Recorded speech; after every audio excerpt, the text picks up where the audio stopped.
Assalamu alaikum wa rahmatullahi wa barakatuh, c'est Nazmi, j'espère que vous allez bien. Donc on se retrouve aujourd'hui dans une nouvelle série de vidéos qui s'intitule Comment faire le i'rab. Comment faire le i'rab. Donc si vous avez suivi la série de vidéos 30 fawaïd indispensables dans la grammaire et la conjugaison et que vous avez bien aimé, alors vous aimerez également cette série de vidéos qui se compose de 10 cours, à travers lesquels vous apprendrez comment faire le i'rab de manière correcte. Déjà, premièrement, pour ceux qui ne savent pas, le i'rab, c'est l'analyse grammaticale d'un mot. C'est-à-dire, un mot, lorsqu'il est dans une phrase, nous allons l'analyser grammaticalement, c'est-à-dire qu'on va dire, par exemple, ce mot, c'est le sujet, ou bien ce mot, c'est le complément d'objet direct, etc. Mais bien sûr, avec les termes en arabe, d'accord? Ici, on ne va pas parler de apocope ou de termes qui sont plus compliqués à comprendre en français qu'en arabe. On va directement utiliser les termes arabes comme fa'il, maf'ulun bihi, mansoub, majrour, etc., etc. Donc cette série de vidéos, elle est destinée aux gens qui déjà ont un minimum de base dans la langue arabe et qui veulent apprendre à analyser correctement un mot dans une phrase. Donc ça, c'est pour la définition du i'rab. Ensuite, à quoi ça sert d'analyser grammaticalement un mot dans une phrase? Premièrement, ça sert déjà à comprendre le sens de la phrase. Si on sait c'est qui le sujet et si on sait sur quoi l'action a été faite, on va comprendre la phrase correctement.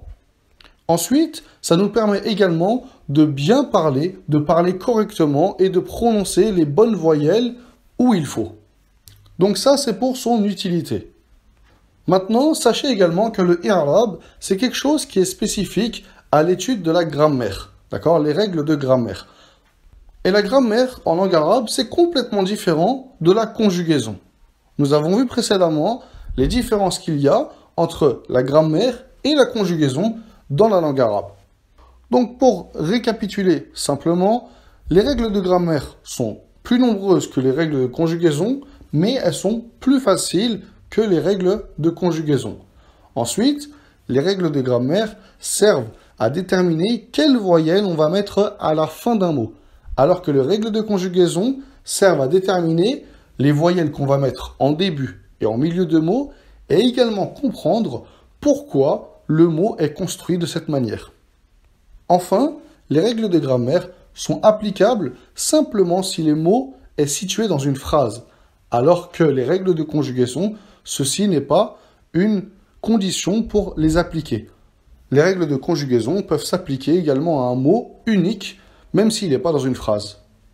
Donc nous, au cours de cette série de vidéos, nous allons voir ensemble les termes indispensables à apprendre pour pouvoir faire le i'rab de manière correcte, puis on va voir les deux manières de faire le i'rab, selon si le mot il est mu'rab ou bien mebni, et on va voir également, on va expliquer qu'est-ce que signifie mu'rab et mebni.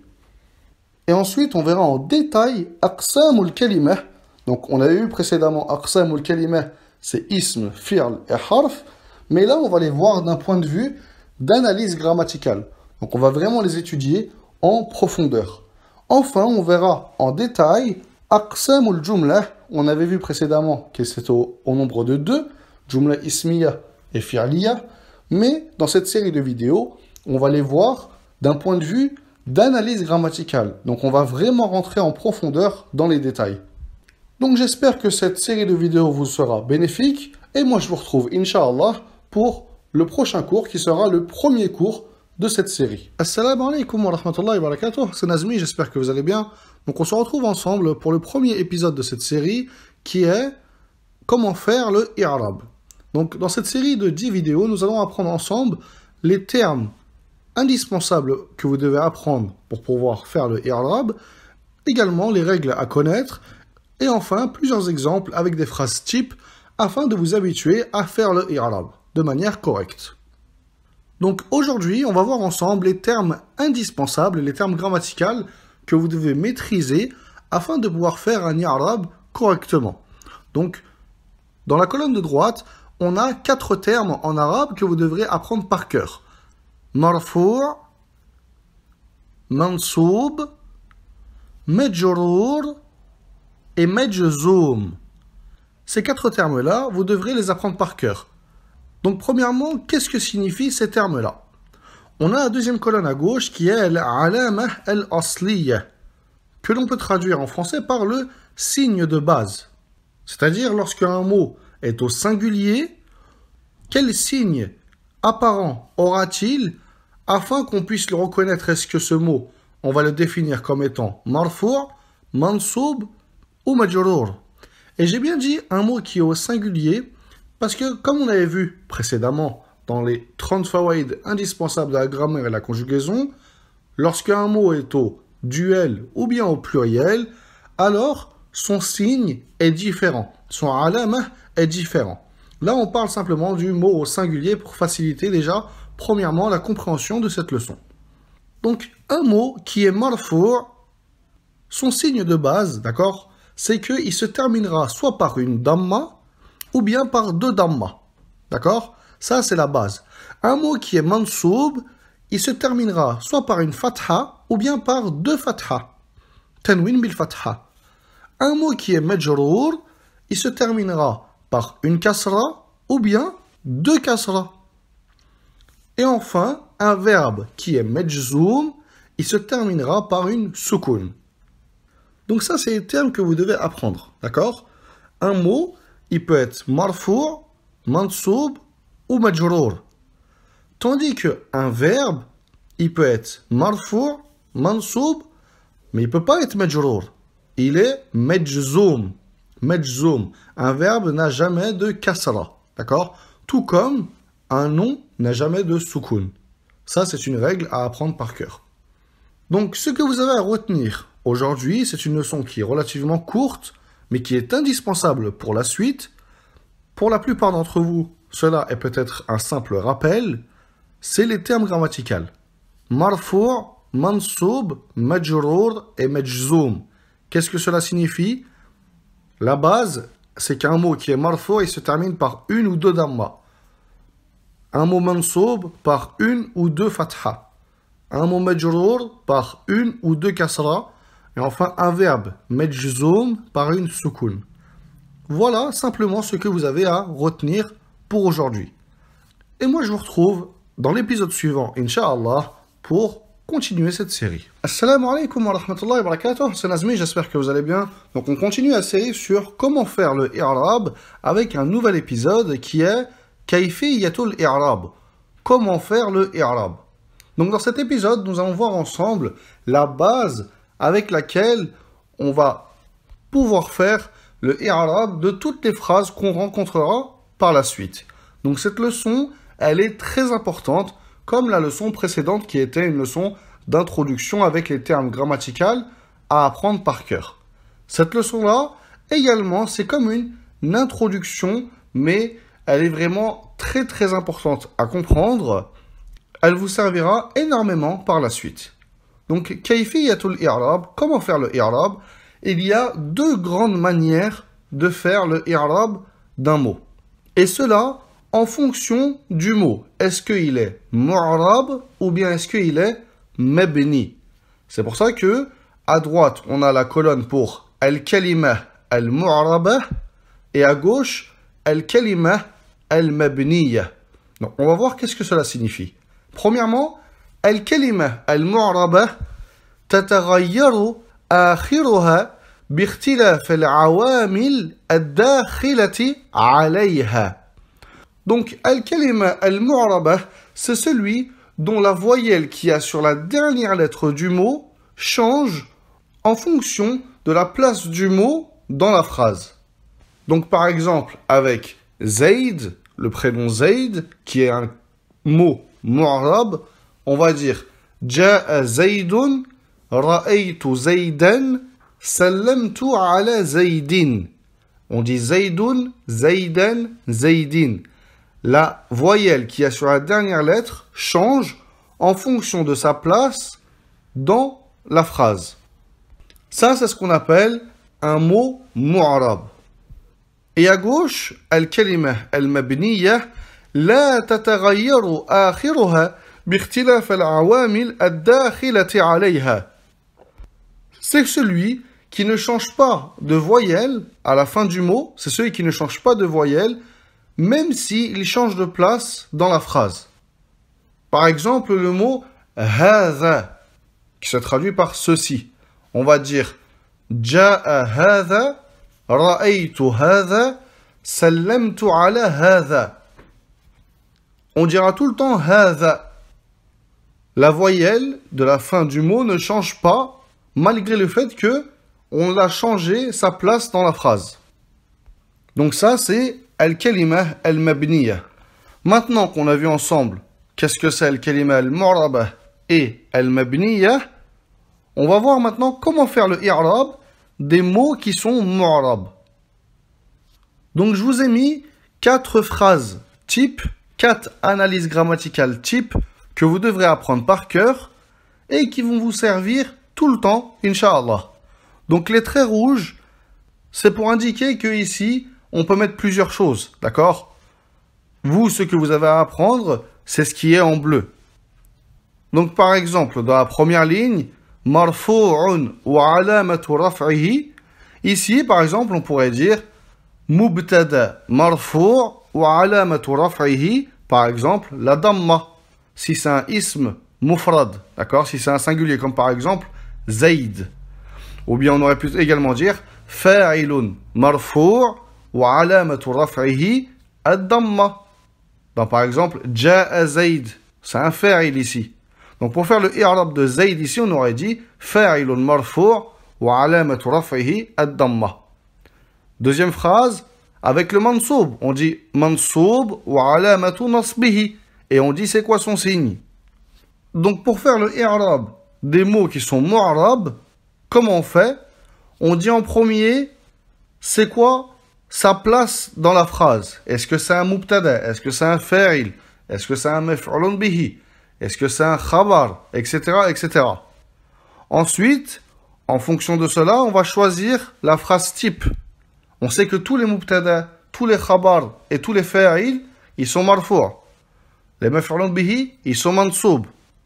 Les mudaf ilay et ism majrour, ils sont majrour. D'accord? Donc, en fonction de cela, du choix qu'on a fait, on va redire la phrase type. Donc, par exemple, dans ra'aytu Zaydan, ici c'est un maf'ulun bihi. Donc, on dira maf'ulun bihi mansoub wa alamatu nasbihi. Et Zaydan ici, il se termine par une fatha. Donc, on dira al-fatha. Pareil pour majrour wa alamatu jarrihi. Par exemple, sallamtu ala Zaydin. On dira ism majrour wa alamatu jarrihi al-kasra.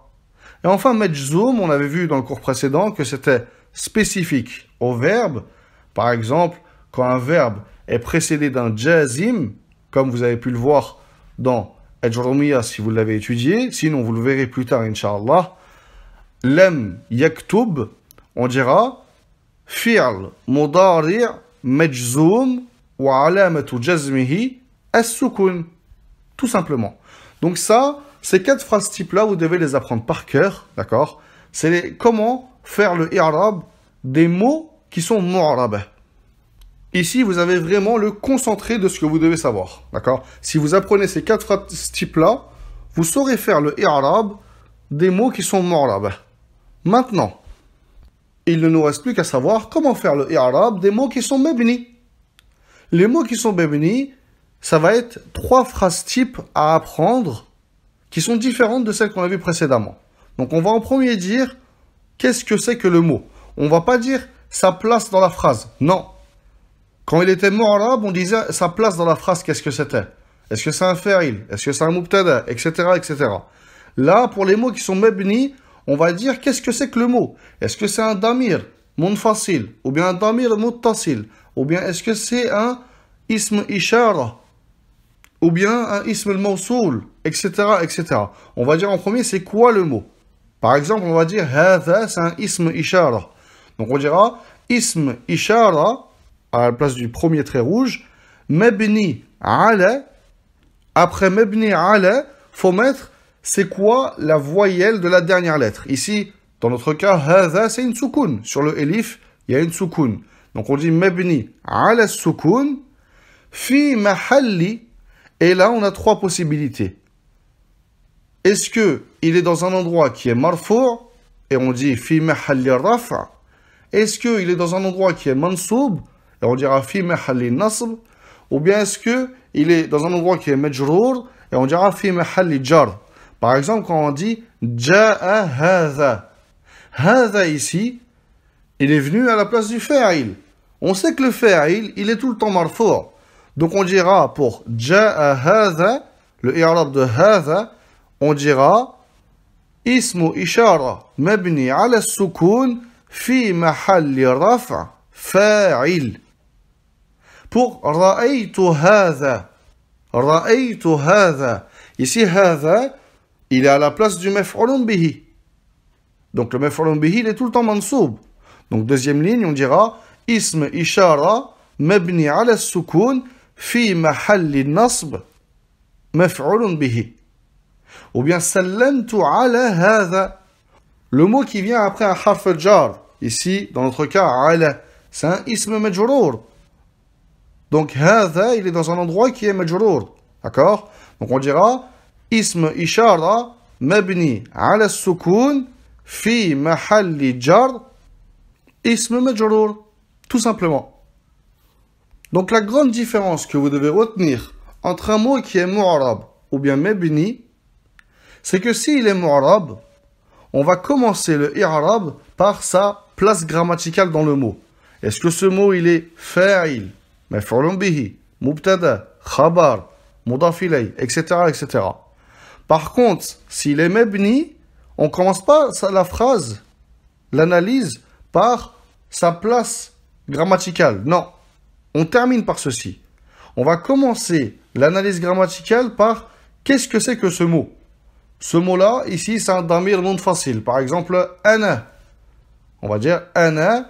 Ici, c'est un damir non facile, mabni ala sukun, fi mahalli. Et ensuite, on dit soit rafa.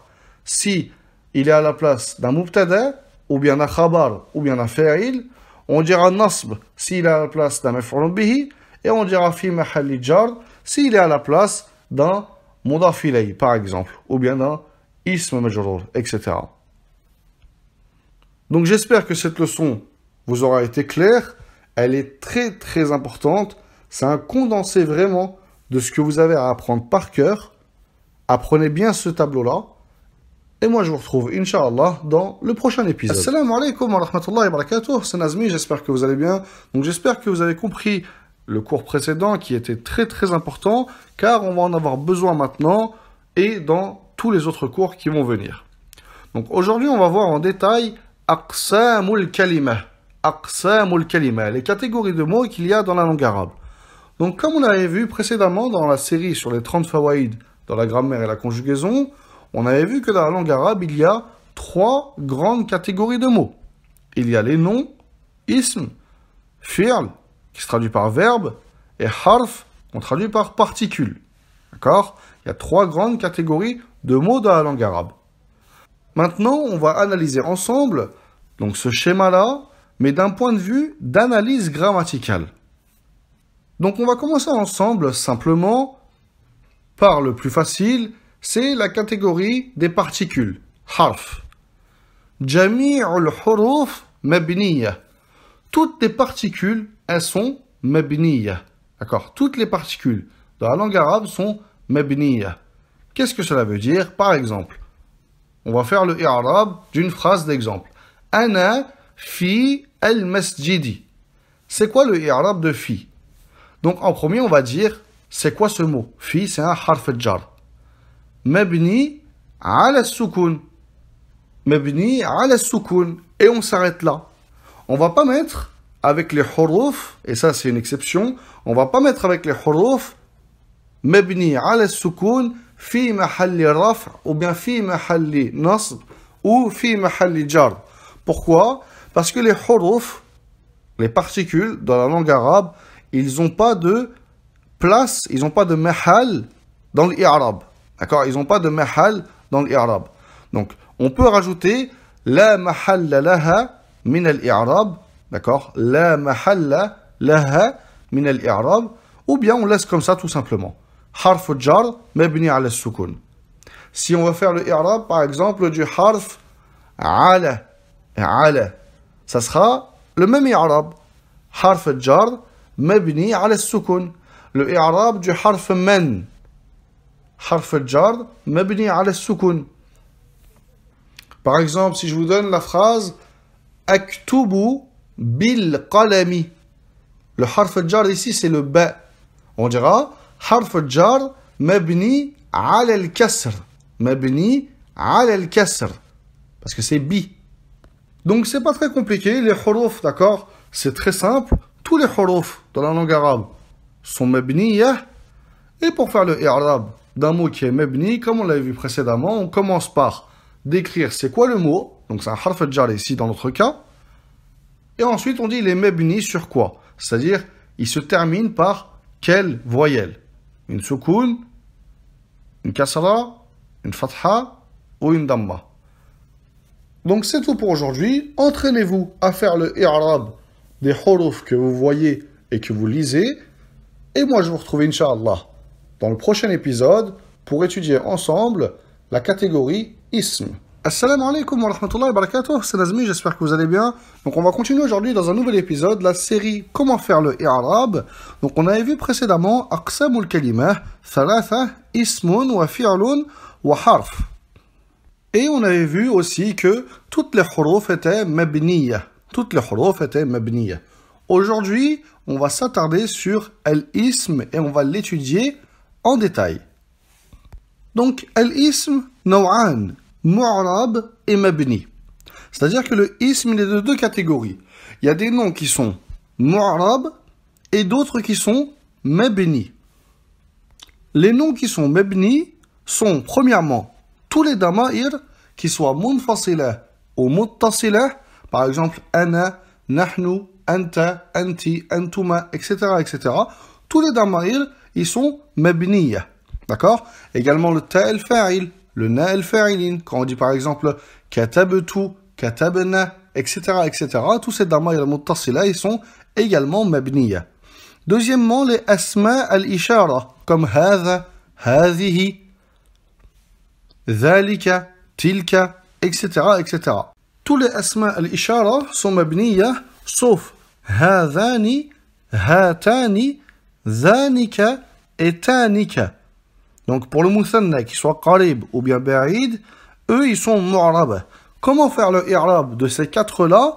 On le verra plus tard, Inch'Allah. D'accord? Pour pas s'éparpiller. Mais ce que vous devez savoir, c'est que tous les asma al-ishara, sauf ces quatre-là, sont mabniyah. Par exemple, pour faire le i'rab de hadha, on dira ismu ishara mabni ala sukun fi mahalli, et ensuite on dit soit raf'a, mubtada, etc., etc. Troisièmement, al-asma al-mawsoula, alladhi, allati, etc. Ils sont tous mabniyah, sauf pour le muthanna, alladhani et allatani. Eux sont mu'rabah. Et on verra plus tard, Inch'Allah, comment faire le i'rab de ces deux-là. Ensuite, asma al-istifham. Tous les adawat al-istifham sont des asma, sauf hal et la hamza. Les deux sont des huruf. Sinon, tous les adawat al-istifham sont des asma. Donc, tous les asma al-istifham sont mabniyah, sauf ay. Ay, il est mu'rabah. Asma al-shart. Tous les asma al-shart. Man, mata, etc., etc. Tout cela, ils sont mabniyah, sauf ay. Enfin, ba'd al-dhuruf, comme par exemple ems ou bien haythu, ces dhuruf-là, dharf makan ou dharf zaman, ils sont mabniyah. Par exemple, le i'rab de ems, on dira dharf zaman mabni ala al-kasr fi mahalli, etc., etc. On termine le i'rab. Donc ça, c'est pour les asma al-mabniyah. On a vu ensemble les différentes catégories des asma qui sont mabniyah. Maintenant, on va voir les asma al-mu'rabah. Ils sont de deux catégories. Soit le i'rab, il sera zahiri, ou soit le i'rab, il sera taqdiri. Ça veut dire quoi? Déjà, on avait dit précédemment que un ism qui est mu'rab, c'est celui dont la harakat à la fin du mot change.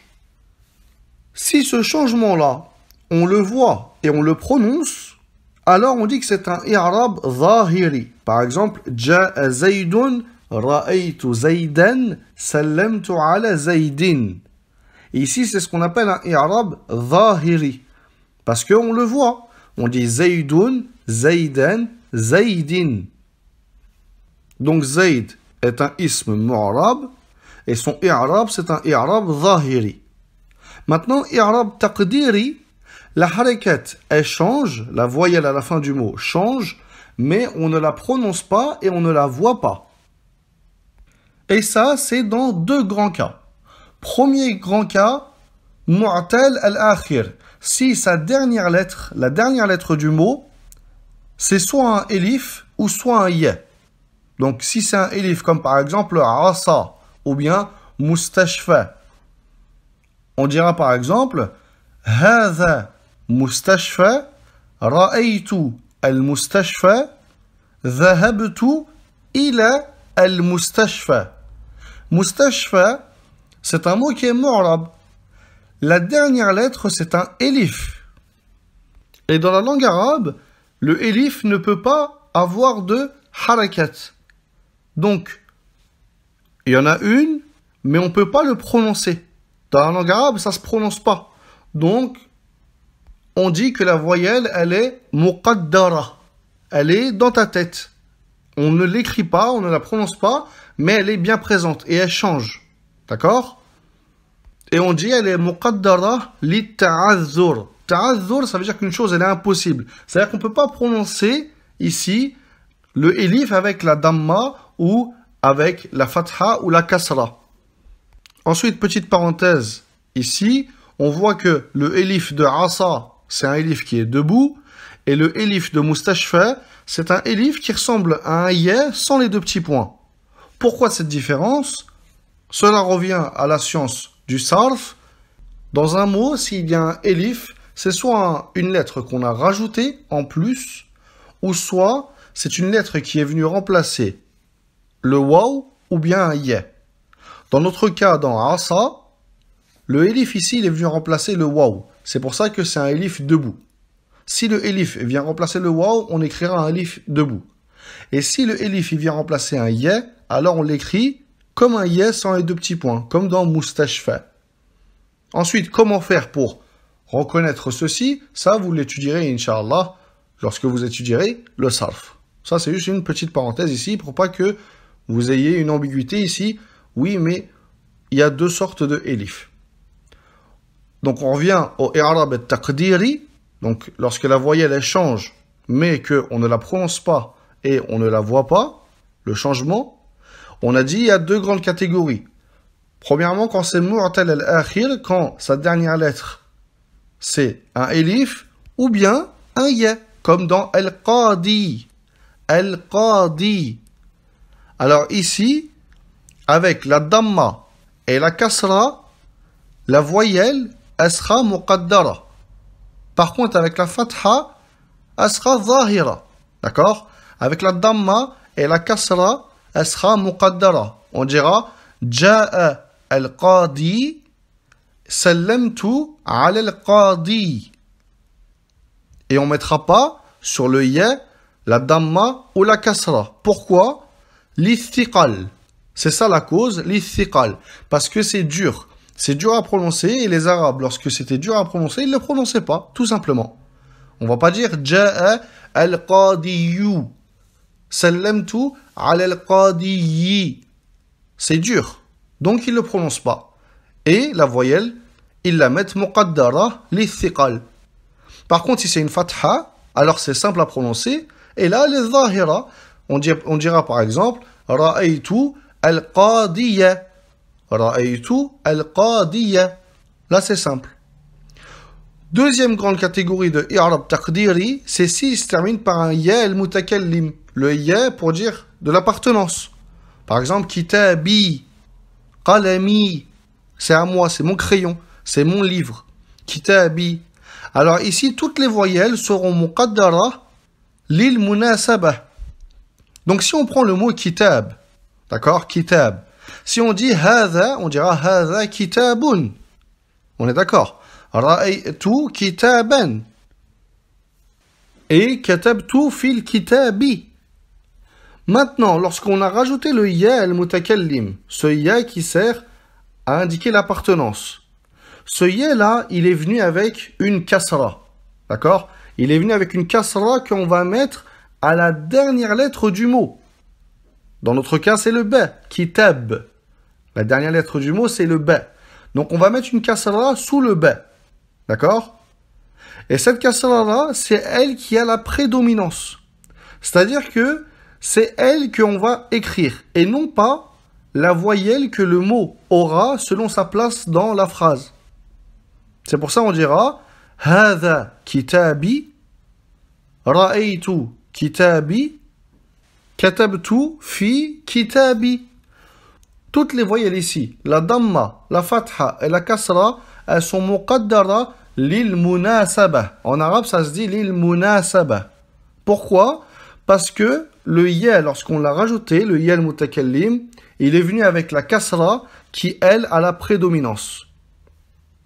Donc c'est pour ça, pour faire le i'rab, par exemple, des mots qui sont avec un i'rab taqdiri, on dira fa'ilun marfu' wa alamatu raf'ihi ad-damma al-muqaddara.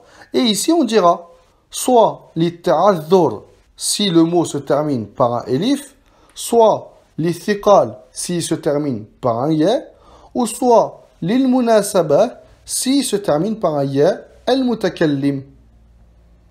Donc voilà pour aujourd'hui, on a vu ensemble avec un grand schéma le détail le plus détaillé que vous pouvez avoir sur le ism et son i'rab, qu'il soit mu'rab ou bien mabni. Donc c'est pour cela, n'hésitez pas à réécouter le cours, à reprendre des notes là-dessus et à bien apprendre ce schéma, car il va vous servir énormément pour faire le i'rab des asma que vous rencontrerez lors de vos lectures ou bien lors de vos recherches. Et bien sûr, si vous avez des questions, n'hésitez pas à écrire en dessous dans les commentaires et je vous répondrai, Inch'Allah. Donc voilà pour aujourd'hui, je vous laisse et je vous dis à très vite, Inch'Allah, pour de nouvel épisode. Assalamu alaikum wa rahmatullahi wa barakatuh, c'est Nazmi, j'espère que vous allez bien. Donc on se retrouve aujourd'hui pour un nouvel épisode de la série Comment faire le i'rab. Et on avait vu précédemment Aqsamul kalimah dans la langue arabe qui était ismun wa fi'lun wa harf. On avait vu ensemble que tous les huruf étaient mabniyah. Ensuite on avait vu que les asma, il y en avait quelques catégories qui étaient mabniyah et tout le reste, la base, c'est que le ism il est mu'rab. Et on avait vu ensemble des exemples de i'rab de asma. Aujourd'hui, on va s'attarder sur al-fi'l et avec cet épisode-là, on va terminer ce schéma qui est aqsamul kalimah qu'on aura vu en détail. Donc le fi'l dans la langue arabe, thalathatu anwa' madin wa mudari' wa amr. Le madi, c'est pour indiquer le passé. Le mudari', c'est pour indiquer le présent ou bien le futur, si on lui rajoute le préfixe sin ou bien sawfa. Et le amr, c'est l'impératif, c'est pour donner un ordre. Donc il y a trois catégories de verbes dans la langue arabe. Ce que vous avez à retenir, c'est que le madi et le amr, ils sont tout le temps mabni. Ils sont tout le temps mabni. Alors que le mudari', dans deux cas, il sera mabni, sinon il sera mu'rab. La base, c'est que le mudari' il est mu'rab, sauf dans deux cas. Et le madi et le amr, ils sont tout le temps mabni. Donc on va commencer ensemble avec le madi. Le madi, il peut être mabni, soit ala al-dam, soit ala al-sukun, ou bien soit ala al-fath. Il sera mabni ala al-dam avec le waw al-jama'a. Par exemple, si on dit katabu, katabu. Le fait qu'on a rajouté le waw al-jama'a sur le ba de kataba, on a écrit la damma. Donc on dit mabni ala al-dam. Donc dans l'I'rab, on dira fi'lun madi mabni ala al-dam. Tout simplement. Ala sukun, c'est quand il est attaché avec le ta ou le fa'il, comme par exemple le katabtu, le na al-fa'ilin, comme par exemple katabna, ou bien le nun al-niswa, comme par exemple hunna katabna. D'accord? Elles avaient écrit. Donc on dira par exemple katabtu, le i'rab, on dira fi'lun madi mabni ala sukun. Et ala al-fath, c'est dans tous les autres cas. C'est-à-dire si le fi'l madi, il n'est pas accroché ni avec le waw al-jama'a, ni avec le ta al-fa'il, ni avec le na al-fa'ilin et ni avec le nun al-niswa. Alors il sera mabni ala al-fath. Par exemple kataba, ou bien katabat, ou bien kataba. On dira tout le temps fi'lun madi mabni ala al-fath. Ça c'est pour le madi. Maintenant on va directement passer au amr parce qu'il est également tout le temps mabni. Le fi'l al-amr, il est soit mabni ala al-fath, soit ala hathf an-nun, soit ala al-sukun, ou bien soit ala hathfi harf al-illa. Ala al-fath, c'est quand il est accroché avec un nun at-tawkid. Uktuban ou bien uktubanna. On dira fi'lun amr mabni ala al-fath. Ala hathf an-nun, c'est s'il est attaché avec le waw al-jama'a, le alif al-ithnayn ou bien le ya al-mukhataba. Uktubu, uktuba ou bien uktubi. Alors on dira fi'lun amr mabni ala hathf an-nun. Ala al-sukun, c'est s'il est attaché avec aucun damir muttasil ou bien s'il est attaché avec le nun al-niswa. Donc par exemple, uktub, c'est mabni ala sukun, ou bien uktubna, mabni ala sukun. Et dernièrement, ala hathfi harf al-illah, c'est si il se termine par un harf al-illah. Comme par exemple le verbe ud'u, qui veut dire invoque, au mudari' c'est yad'u, il se termine par un waw. Et au amr, on l'a effacé ce waw là. Ou bien ijri, court. Au mudari' c'était yajri. D'accord, yajri, il y avait le ya et on l'a effacé au amr. Ou bien is'a, accourt. C'était yas'a. Il y avait un elif, harf illah, et on l'a effacé au amr. Donc on dira fi'lun amr mabni ala hathfi harf illah. Donc ça c'est pour le madi et le amr. Ils sont tout le temps mabni et on a vu les différents cas. Maintenant, le mudari', il est mabni dans deux cas. Dans simplement deux cas. Ala al-fath ma'a nun at-tawkid. Donc par exemple, yadrusu, si on met nun at-tawkid, yadrusan ou yadrusanna, on dira fi'lun mudari' mabni ala al-fath. Ou bien mabni ala al-sukun ma'a nun al-niswa. Yadrusna. Hunna yadrusna, on dira fi'lun mudari' mabni ala al-sukun. Donc dans ces deux seuls cas-là, il est mabni. Dans tous les autres cas, il sera mu'arab. Et le asl, c'est que le fi'l al-mudari' à la base, c'est qu'il est marfou'. D'accord? On dit yaktubu, yadrusu, yakhruju, yadkhulu, etc., etc. Il est marfou', donc il se termine avec une damma. Et il sera mansoub ou majzoum s'il est précédé d'un nawasib parmi les nawasib, donc il sera mansoub, comme par exemple an yakhruja, on ne dira pas an yakhruju, on dira an yakhruja, an ça fait partie des nawasib, ou bien il est précédé d'un jazim parmi les jawazim, donc qui rend majzoum, qui rend avec une soukoun à la fin. Par exemple, quand on va dire lam yakhruj, lam yakhruj. Lam, ça fait partie des jawazim. Donc, on ne dira pas lam yakhruju, on dira lam yakhruj. Donc, quand le fi'l mudari' il est mu'rab, si il n'est pas précédé d'un nasib ou bien d'un jazim, on dira fi'lun mudari' marfu' wa alamatu raf'ihi ad-damma. Et si le fi'l mudari' il se termine par un elif maqsoura, on dira al-muqaddara li-ta'adhur. Et s'il se termine par un waw ou un ya, on dira al-muqaddara li-thiqal. Sinon, on s'arrêtera simplement sur wa alamatu raf'ihi ad-damma, tout simplement. Et s'il est mansoub, on dira fi'lun mudari' mansoub wa alamatu nasbihi al-fatha. فعل مضارع مجزوم وعلامة جزمه السكون. Tout simplement. Donc voilà pour aujourd'hui. Avec cet épisode, on a fini de voir en détail comment faire le i'rab des trois catégories de noms, des asma, des af'al et des huruf. J'espère que ces cours vous auront été profitables. Et dans le cours suivant, on va étudier ensemble un nouveau schéma, aqsam al-jumla, al-jumla al-ismiya et fi'liya, mais on va les voir en détail d'un œil grammatical. Donc, apprenez bien ce tableau, exercez-vous, et moi je vous retrouve très vite, Inch'Allah, pour un nouvel épisode. Assalamu alaikum wa rahmatullahi wa barakatuh, c'est Nazmi, j'espère que vous allez bien. Donc, on se retrouve pour le 6e épisode de cette série qui est comment faire le i'rab. Et aujourd'hui, on va étudier ensemble un nouveau schéma en détail qui est aqsamul jumla. Aqsamul jumla, c'est-à-dire les catégories de phrases dans la langue arabe. Dans la langue arabe, il y a deux grandes sortes de phrases, deux grandes catégories. Jumla ismiya, la phrase nominale qui commence par un nom, et Jumla fi'liya, la phrase verbale qui commence par un verbe. Aujourd'hui, nous allons nous attarder sur al-Jumla al-Ismiya.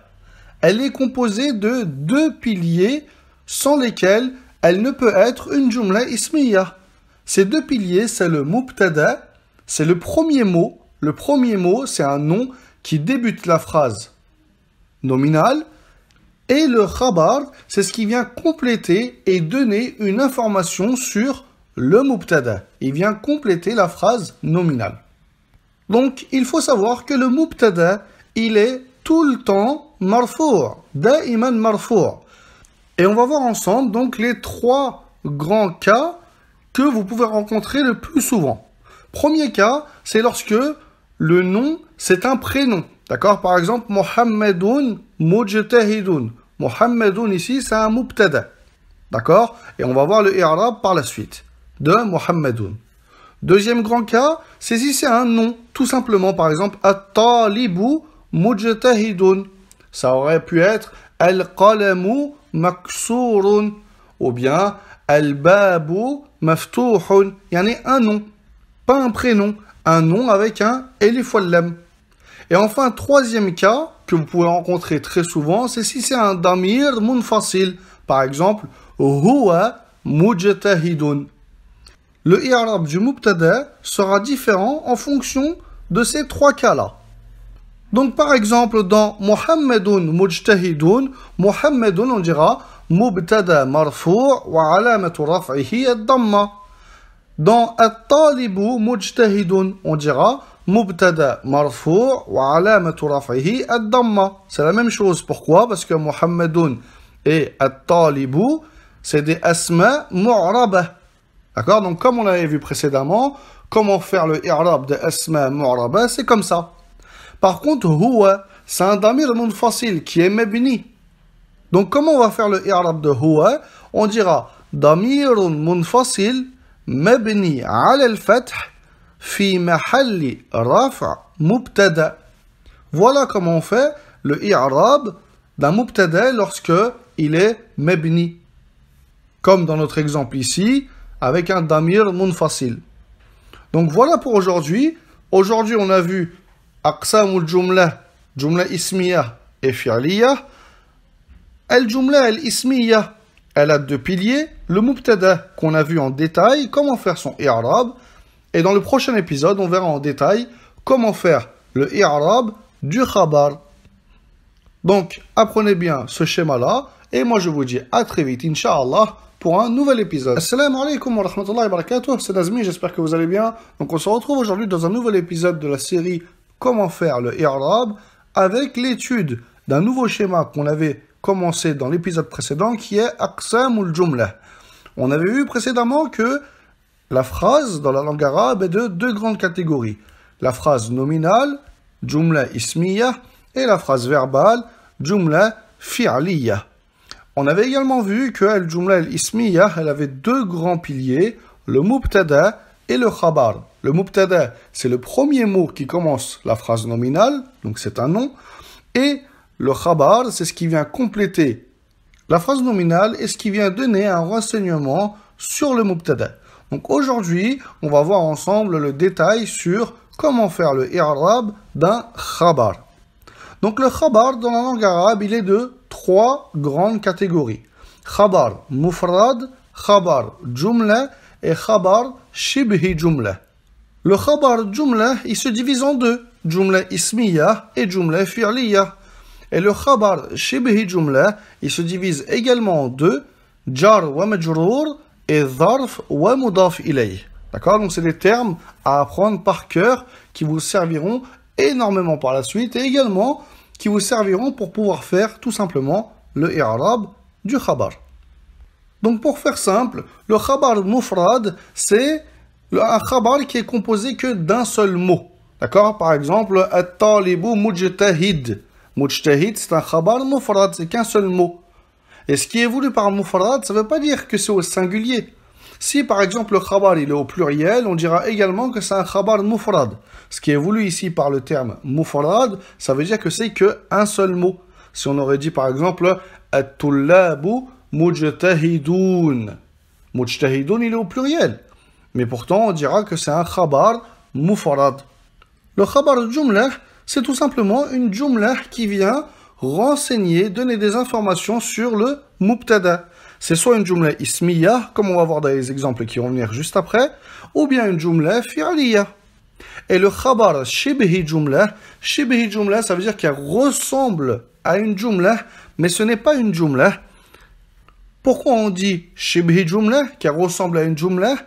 Car elle est composée de plus qu'un mot, d'accord, elle n'est pas mufrad, mais c'est pas une jumla, car à elle seule, elle n'est pas cohérente.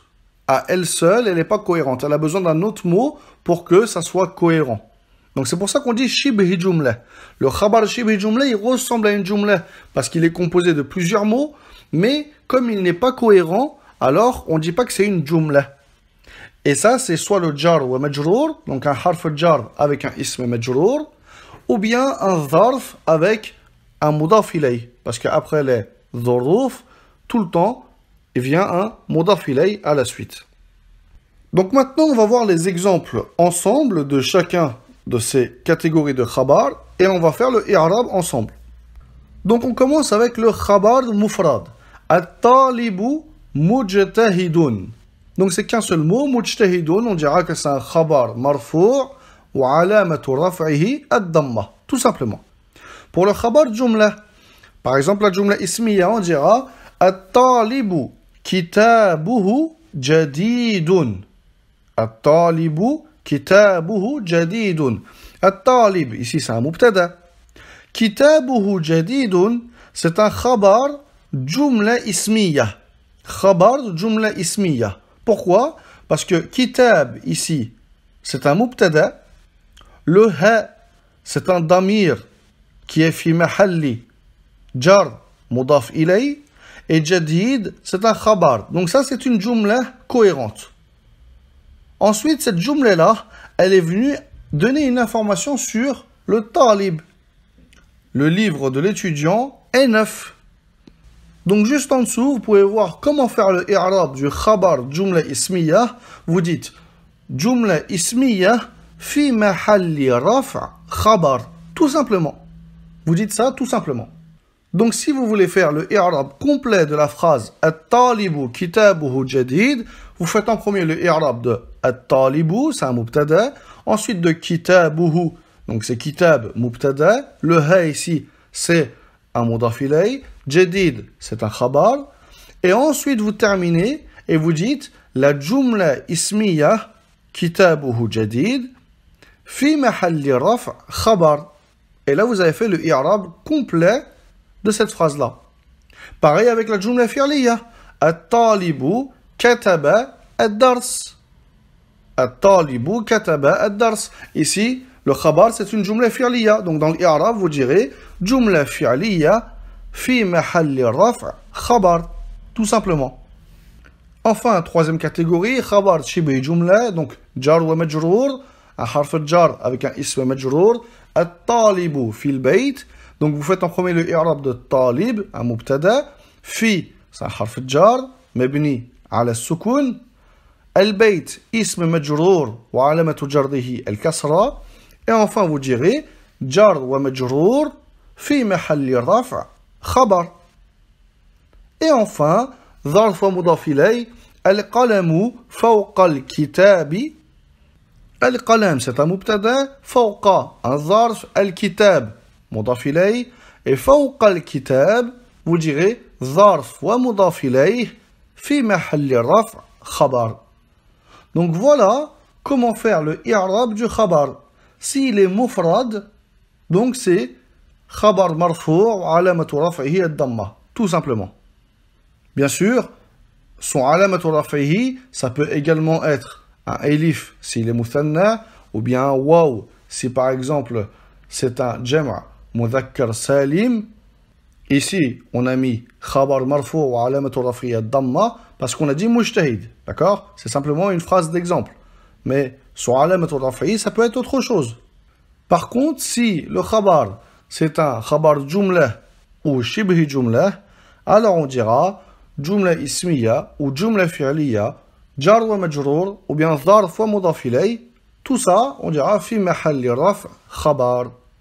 Donc voilà pour l'explication de comment faire le i'rab du khabar avec un schéma, j'espère qu'il sera profitable pour vous. Apprenez-le par cœur et moi je vous retrouve dans le prochain épisode pour qu'on étudie ensemble comment faire le i'rab en détail d'une jumla fi'liya. Donc voilà pour aujourd'hui, je vous dis à très vite Inch'Allah pour une nouvelle vidéo. Assalamu alaikum wa rahmatullahi wa barakatuh, c'est Nazmi, j'espère que vous allez bien. Donc on se retrouve aujourd'hui pour un nouvel épisode de comment faire le i'rab. On avait vu dans les 2 derniers épisodes le i'rab complet de comment faire pour la jumla al-ismiya, pour le mubtada et pour le khabar avec ces différentes catégories. Aujourd'hui, on va voir que al-jumla al-fi'liya, premièrement, elle a 2 grands piliers, d'accord? Sans lesquels ce n'est pas une jumla fi'liya. C'est le fi'l et le fa'il. Le fi'l et le fa'il. Certains d'entre vous peuvent me dire, oui, mais il y a aussi le maf'ulun bihi. Le maf'ulun bihi, c'est pas quelque chose d'essentiel. D'accord? C'est pas quelque chose d'essentiel pour comprendre la phrase. Si on l'enlève, la phrase reste cohérente. Par exemple, si on dit akala Muhammadun, la phrase elle est cohérente. D'accord? Muhammad, il a mangé. Même si on ne sait pas qu'est-ce qu'il a mangé, ça reste quand même cohérent. C'est pour ça que on va aujourd'hui traiter simplement sur le fi'l et le fa'il. Le maf'ulun bihi, étant donné que c'est quelque chose que on peut mettre comme on ne peut ne pas le mettre, on ne va pas l'expliquer ici, car ici on s'attarde vraiment sur les piliers de la jumla al-fi'liya, la phrase verbale. Donc premièrement, le verbe. Le verbe dans la langue arabe est de 3 catégories comme on avait vu précédemment. Il peut être au mardi, au passé, au mudari', donc au présent, ou bien ça peut également indiquer le futur si on rajoute avant le mudari' la lettre sin avec un fatha, sa, ou bien le mot sawfa. Et enfin, le fi'l peut également être au amr, à l'impératif.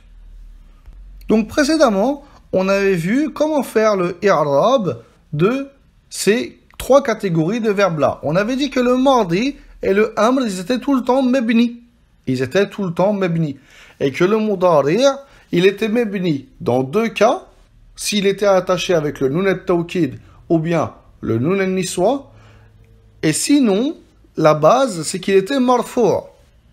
Et il devenait mansoub s'il était précédé d'un nasib, parmi les nawasib.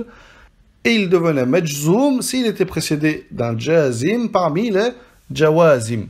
Donc, comme on avait vu précédemment comment faire le i'rab de ces 3 catégories de verbes-là, et qu'on avait vu également dans les épisodes précédents comment faire le i'rab d'un verbe lorsqu'il est mu'rab ou bien d'un verbe lorsqu'il est mabni, ici on ne va pas répéter. Aujourd'hui, simplement, c'est une leçon qui est beaucoup plus simple à digérer, entre guillemets. Donc, vous avez simplement ce schéma-là à apprendre, que la jumla al-fi'liya a 2 grands piliers, le fi'l et le fa'il. Et enfin, le fi'l, il est de 3 catégories, soit au mardi, soit au mudari', soit au amr. Et dans l'épisode suivant, Inch'Allah, on va voir comment faire le i'rab du fa'il. Et je vous préviens, ce sera une leçon qui est très complète. Donc aujourd'hui, c'est comme une petite préparation ou bien un petit repos avant une leçon qui sera plus longue que celle-ci. Donc voilà pour aujourd'hui. Je vous retrouve pour le prochain épisode. À très bientôt, Inch'Allah. Assalamu alaikum wa rahmatullahi wa barakatuh. C'est Nazmi, j'espère que vous allez bien. Donc aujourd'hui, dans le 9e épisode de cette série Comment faire le i'rab, on va terminer ensemble l'étude de ce schéma qu'on a vu depuis plusieurs épisodes qui est Aqsamul Jumla. Donc on a vu précédemment que Aqsamul Jumla a été de deux grandes catégories, Jumla Ismiya et Fi'liya. Et on avait également vu que Al-Jumla et Al-Fi'liya, elle avait deux grands piliers, le fi'l et le fa'il. Dans l'épisode précédent, on avait vu que le fi'l était de trois grandes catégories, Madi, Mudari' et Amr. Aujourd'hui, on va s'attarder sur le fa'il. Et le fa'il, il est de trois grandes catégories. Soit ce sera un fa'il qu'on dira qu'il est zahir, soit ce sera un damir, ou soit on dira qu'il est mustatir, c'est-à-dire caché. Donc, avec les exemples, ça va être plus clair. Par exemple, si on dit « Ja'a Zaydun ». Zaydun ici, c'est un fa'il et il est zahir, il est apparent, on le voit. D'accord? C'est un nom, tout simplement. On aurait pu également dire « Ja'a at-talibu », par exemple. Le fa'il peut également être un damir. On dira par exemple « Katabtu ». Ici, « tu », c'est un fa'il, ça veut dire « moi », j'ai écrit. On aurait pu également dire « Katabta », « Katabti ». Ou bien katabtuma, katabtum, katabtunna. Ou bien également, on aurait pu dire katabna, avec le na al-fa'ilin. Ou bien kataba, avec le elif al-ithnain. Katabu, avec le waw al-jama'a.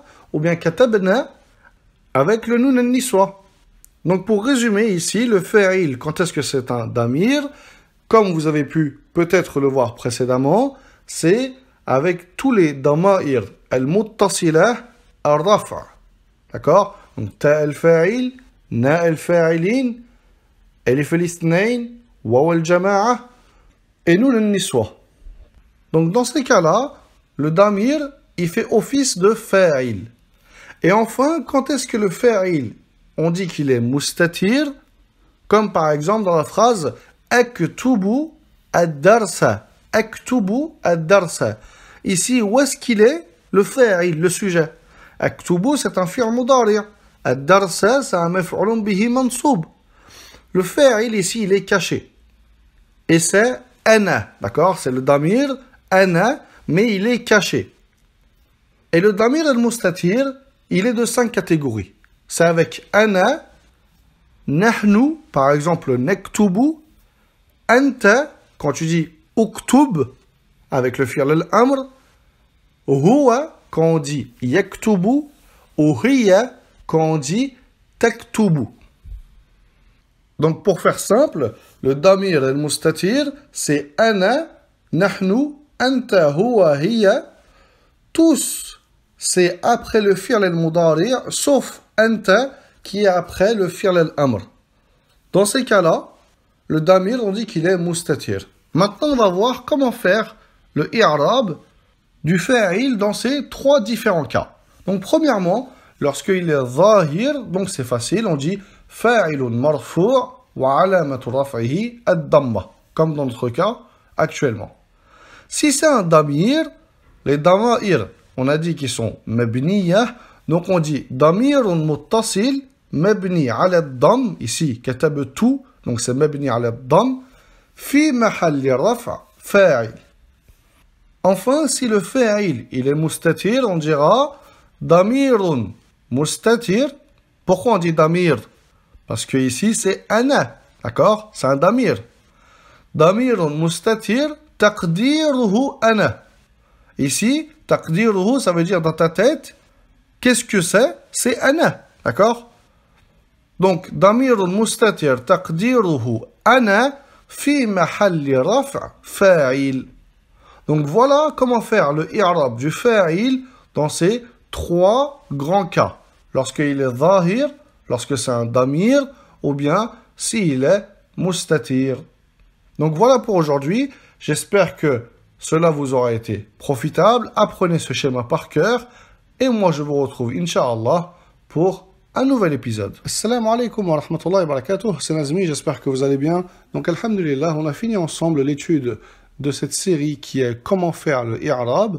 On avait vu tout au début les termes importants à apprendre dans la science de la grammaire pour faire le i'rab. On avait également vu qu'il y avait deux manières de faire le i'rab en fonction de si le mot qu'on va analyser il était mu'rab ou bien s'il était mabni.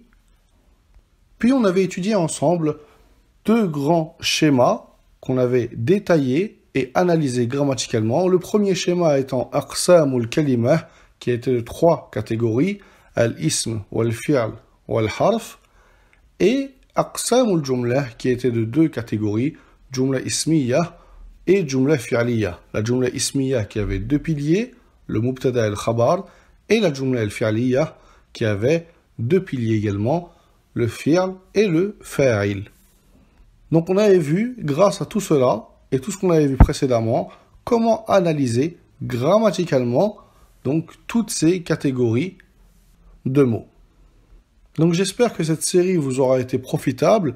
Bien sûr, elle n'a pas englobé tout ce que vous pouvez voir dans le i'rab, mais elle vous donne l'essentiel afin de pouvoir analyser grammaticalement n'importe quel mot que vous rencontrerez. Donc à chaque fois le i'rab se ressemble, d'accord? Il y a des i'rab types, c'est ce qu'on a vu ensemble, et vous avez simplement à les reproduire avec les mots que vous rencontrerez par la suite. Donc, ce que je peux vous conseiller, c'est de vous exercer, de faire des exercices de i'rab, notamment sur le site mumtaz.com, où il y a des exercices qui sont publiés tous les lundis sur le i'rab afin de vous exercer. Et si vous voulez aller encore plus loin et maîtriser le i'rab, je vous conseille l'étude du livre Al-Ajrumiyyah. Vous aurez le lien dans la description de la vidéo pour l'étudier. C'est un livre qui rassemble les bases de la grammaire et qui est vraiment complet et idéal pour le débutant.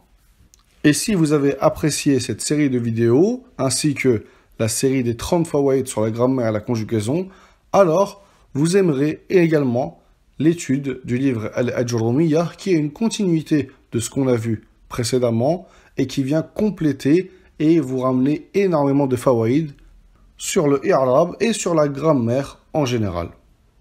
Donc voilà pour cette série de vidéos, j'espère qu'elle vous aura été profitable. N'hésitez pas à partager ces vidéos-là afin que le bien se propage. Et moi je vous retrouve Inch'Allah très vite pour de nouvelles vidéos.